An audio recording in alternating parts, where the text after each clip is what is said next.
Hello guys. So today we are going to discuss about your cause of pest outbreak in agro ecosystem. As all of you know, this agro ecosystem is a totally man-made, or you can tell man-engineered, or you can tell your artificial ecosystem. Yes or no? That means in this kind of ecosystem your diversity is very less. Here few species of insect, few species of weeds and few species of plants will be there, and everything that is interrupted by your human being are causing the disruption of the balance of life, disruption of the dynamic equilibrium. Okay, so today in this video we are going to discuss about why this agro ecosystem failed to manage the pest population. So now you might be having a doubt that what is a pest? Yes or no? What is a pest? That is your doubt. You see, I have prepared a different video for that. What is a pest actually? You can refer to that video. For the time being, pest means these are the any kind of organisms which will interfere with the human welfare. Somehow they can cause damage. It may be damage economically, or they can damage you physically, or sometimes you can tell they will create some nuisance also, like your white ants. They will not damage you directly, but they will cause nuisance. This veterinary pest, they will cause physical damage. This crop pest, like your crop insect, they will cause damage to the crop, which will damage your economical financial stability. Yes or no? They will reduce the yield. Again, they may reduce the market value. And this disease causing organisms, like your pathogens like bacteria, fungus, they may also affect the plant, or they may also directly affect the human being. Okay, so this includes everything like your insects, different animals, your rats. Okay, then disease causing organisms like pathogens, your nematodes, weeds, everything which is interfering the human welfare are regarded as your pest. Okay, so briefly what is pest we will discuss in the another video. You can watch. I will provide you the link in the description. For the time being, you just understand pest is nothing but an organism which will harm the human being. Yes or no? So several points are there, one by one we will discuss. First is your excessive use of nitrogenous fertilizers. What is the meaning? You see, nitrogen is a inducing factor. Yes or no? Whenever you are applying the fertilizer nitrogen in the field, it will induce the vegetative growth of the plant. Yes or no? So you see, when the vegetative growth of the plant will be very much higher, then what will happen? Insect is getting continuous food. Yes or no? There won't be any kind of competition for food. Yes or no? As the crop is growing luxuriously, definitely it will provide more food, more space for the insects to develop. Yes or no? That's why what will happen? In case of rice, in case of cotton, this yellow stem borer will be more in case of rice, and in case of cotton, your sucking insect like your aphids, whiteflies, leafhoppers population will be more. They will be more susceptible towards this pest. Okay, this is the negative effect of use of nitrogenous fertilizers in agro ecosystem. For the outbreak of the pest, definitely pest population will increase. Okay, now coming to the second point, that is your indiscriminate use of pesticides. What we are doing without having the proper knowledge, exact knowledge, simply if some few insect are also there, we are buying insecticide, and that too some botanical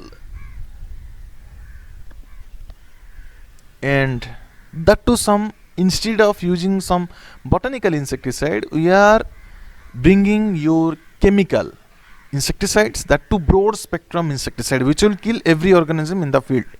Yes or no? Due to which what is happening?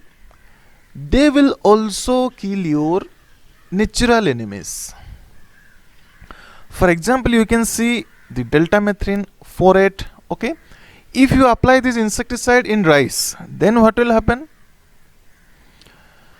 No doubt they will kill the pest, that is BPH, brown plant hopper. But along with that, what will happen? They will also kill those mealy bugs and spiders, which would have killed the BPH. Along with the pest, we are also killing the beneficial insect, which will have the negative impact on the crop life cycle. How? No doubt this season you have killed the BPH, but at this time what will happen? At the initial phase, the BPH population will be less. Why? Because myriad bugs were there and spider was there. But in the next season what will happen? No myriad bugs will be there, no spiders will be there. So definitely what will happen?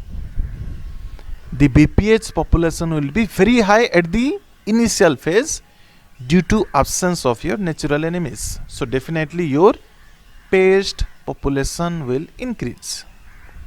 Getting my point? Then second point is your pest resurgence. That means at first what will happen? To a specific dose of insecticide, when you apply over and over again, this insect will modify their physiology. Then to that specific dose of the insecticide, what will happen? They won't respond. That means this pest will become resistant towards those insecticide. And due to this continuous development of resistance, again what will happen? After some days, after some time, what will happen? Instead of reduction of the pest population will way more increase, which is known as your resurgence. Instead of decreasing, that will increase as compared to the normal population of the insect. This is known as your resurgence, and that is the difference in between resistance and resurgence. Okay, this is your pest resurgence. For example, you see spraying of some pyrethroids results in your resurgence development in case of BPH and GLH. BPH you already know, that is your brown plant hopper. What is GLH? GLH is your green leaf hopper on rice. Their population will increase. Okay, then coming to the third point, that is your secondary infestation. Okay, what is the meaning? You will apply insecticide for a target pest. That pest may or may not decrease, but some other minor pest will become major pest. That means some minor pest population will increase. For example, you see when you are applying carbaryl over and over in the field continuously, then what will happen? Bollworm may decrease, may or may not decrease, but this mite infestation will increase. But before, mite was not a major pest, they were not causing that much of damage, but due to application of that particular insecticide, though some pest has been reduced, but some minor pest will become major pest. It may be due to some different reasons, just like your killing of natural enemies. While applying the insecticide for bollworm, along with that, natural enemies of mite will be dying. Okay, predators of mite will die. That's why the mite population will be more in the next season. Getting my point? Okay, how this indiscriminate use of pesticide can be a reason for pest outbreak, specifically in case of your agro ecosystem. I hope you understood. If any doubt is there, then you can ask in the comment box. Now you see, third point is your use of high yielding varieties. You see, all of you know we want higher yield, we want higher production to get more money. Yes or no? So with this objective, what farmers are doing, they are always trying to procure high yielding varieties. That means per unit area they want to grow more. Yes or no? Again, sometimes what will happen, some crops are there, those are not native to our land, they are simply introducing that one for some monetary responses. Okay, to have more income, there are some farmers, they are just procuring some new crops which may give them higher yield. So what is the problem here? You see, though the new crops may give you higher yield, higher return, and though the high yielding varieties may give you high return, but there may be some limitation you should know. That means sometimes what will happen, not sometimes, generally, one plant is high yielding means what happens, they are more susceptible towards your pest. Getting my point? That may produce higher yield, but when the pest attack will come, this pest will able to damage more as compared to the normal native varieties. Because in the nature what will happen to that particular variety, or suppose to the particular crop, along with the crop the pest will be there, the predator will be there, they will be maintaining some dynamic equilibrium. But when you are introducing a new crop, for that new crop pest may come but predator may not come, and it may cause more damage to those crops. In case of high yielding varieties, what will happen, though they may be producing more, but they will be highly susceptible towards the pest, and automatically the pest outbreak will occur. Yes or no? The damage of the pest towards the crop will be increasing. Okay, so you see, susceptibility to pest, that means minor pest will become major pest. For example, in case of improved Cambodia cotton, this is a one type of cotton grown in Cambodia. What they are doing, totally organically they are growing. For their climatic situation, that may be proper, that may be perfect. But if you introduce those cotton to India, then what will happen?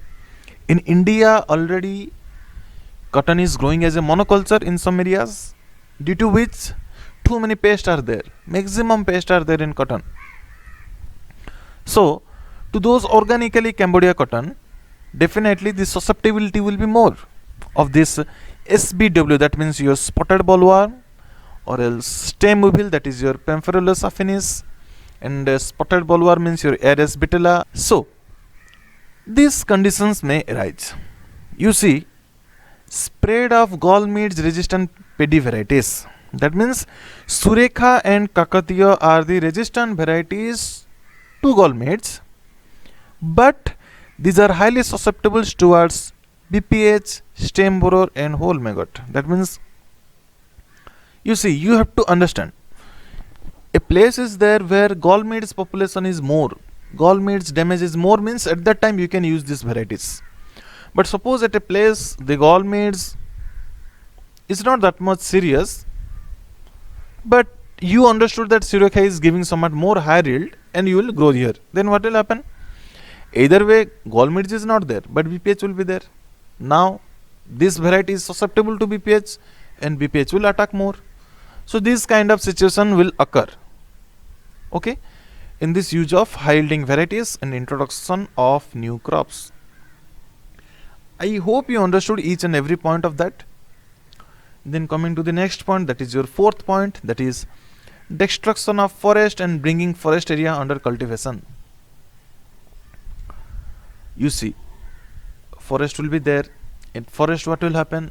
Crop diversity will be there, animal diversity will be there, insect diversity will be there, weed diversity will be there, again predator diversity will be there. Yes or no? That's why they are maintaining a equilibrium in a different range, totally highly modified. But what we are doing? We are simply destroying those crops. Then where the insect will go? Where the insect will go? Definitely to the cropping land. Yes or no? They will migrate. So when they are migrating, their predator may or may not come. And as these are the forest and we are going for deforestation, definitely it will affect some weather factor. Yes or no? So this modified weather factor will be favorable for the insect. For some of the insect, it may be unfavorable for some insect, but for most of the insect, it will be favorable. Yes or no? Those highly serious pest of forest plant will cause significantly more damage to the crop plants. Yes or no? Because they are having that much of potential to cause damage to those sturdy forest plants. So definitely they will cause more damage to the crop plant. Yes or no? So in this way, what will happen? This deforestation will cause pest outbreak in your new agro ecosystems. Okay, I hope you understood. Then coming to the fifth point, that is your monoculture. Anyway, you think monoculture is a limitation. Yes or no? Monoculture means you see some pests are coming to cotton. Okay, but after cotton, if you grow rice, then what will happen? Those pests won't have food while you are growing rice, and automatically they will be diminishing. They will be eliminated. Yes or no?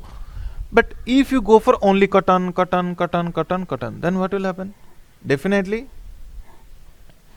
they will have sufficient food, no need to go anywhere else. They will survive there, they will grow, they will complete more number of generations, they will be totally established there. Yes or no? So automatically what will happen? Pest will cause more serious damage.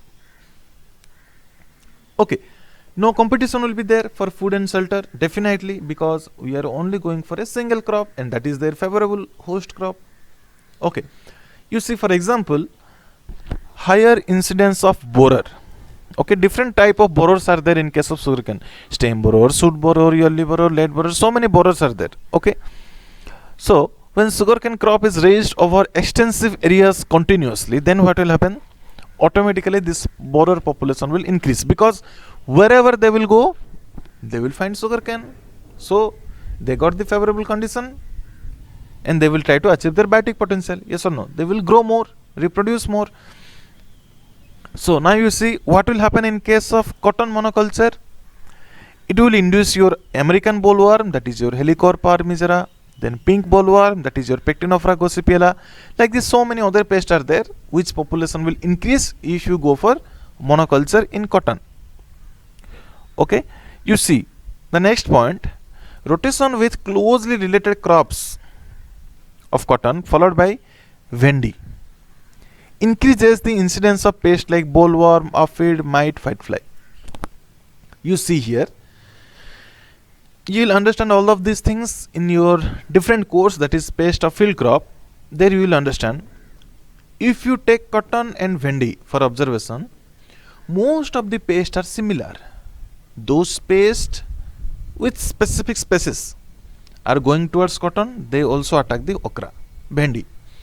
So when you are growing these two crops, or you are just rotating in between these two crops, though they are not the same crop, what will happen?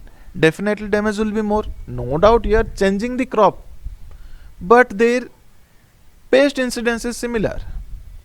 Okay, they attract the similar kind of pest, so definitely the damage will be more.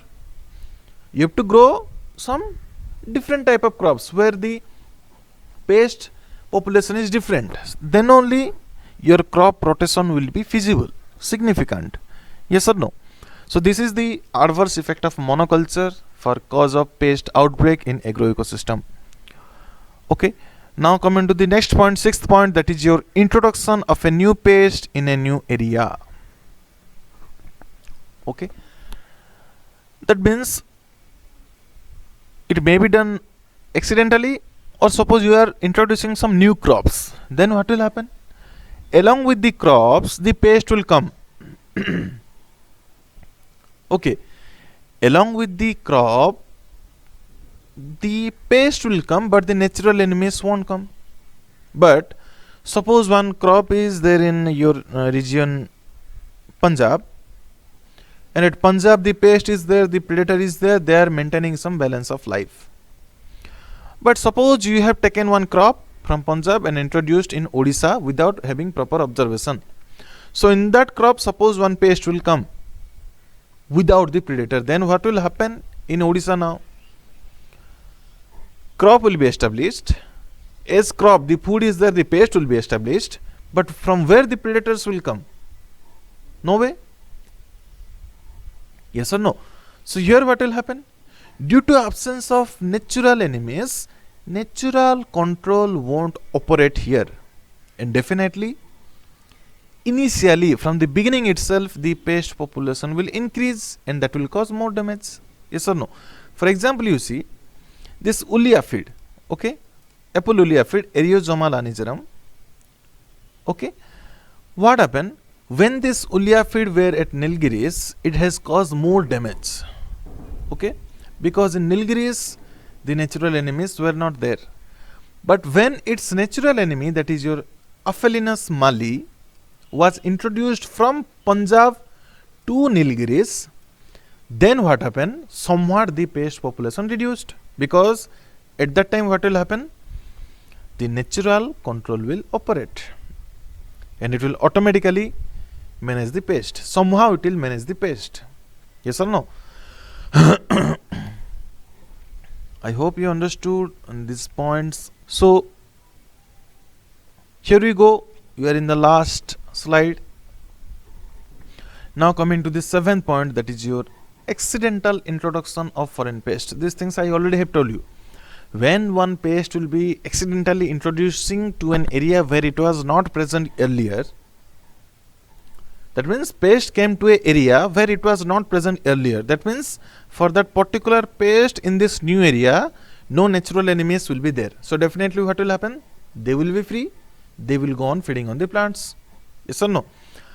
Like they will adhere closely to the plants. Suppose scales and flies, very minute insect, bore into the tissue of the plant like leaf miner, stem borer, gall insect. Like this they will come through the plants. Okay. This DBM, diamond back moth, Plutella xylostella on cruciferous vegetables, Sanjoscale, Quadraspidiotus perniciosus on fruit trees, that is apple.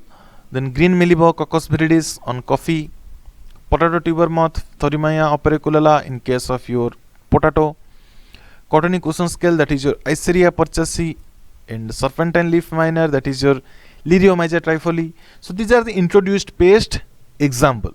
Spiraling whitefly, that is your Eleurodicus dispersus, coconut mite, that is your Esseria guerreronis. Okay, so these are the introduced pest for which at the beginning no natural enemies were there and it has caused more damage, but later on when the natural enemies were also introduced from the native area, then they were somewhat controlled, kept under check. Okay, so this is the 7th point. Now coming to the 8th one. This is similar, huh? Destruction of natural enemies. Yes or no? When you are applying insecticide, broad spectrum insecticide, they will kill your parasitoid, predator, parasite. For example, DDT will kill the parasitoids and predator, and it will encourage the aphid, scale, mealybug and spider mites. Okay, like this DDT, huh? This is a broad spectrum insecticide which won't see anything. Simply it will go on killing all of the organisms, minute organisms like insect. So along with aphid, scale, mealybug, spider mites, it will also kill the predator and parasitoid. So in the next season what will happen? Though these pests will come, because their abundance is somewhat more as compared to the natural enemies, from the initial stages they will cause more damage because now no natural control is operating. I hope you understood. Next point, that is your 9th one, that is large scale storage of food grain. Same thing. Without taking out the grains, if you only store those grains inside a godown, then what will happen? If slight contamination will be there, somehow the disease or insect will come, then what will happen? They will have plenty of food, they will go on feeding, they will go on increasing their population. Yes or no? That means proper hygienic condition, proper cleaning, proper maintenance, all of these things are required for a godown. Yes or no? Otherwise it will give a plenty of food towards those pest and diseases, insect and diseases, you can tell. I hope you understood. If still any doubt is there, then you can ask in the comment box. Thank you for watching. Have a nice day.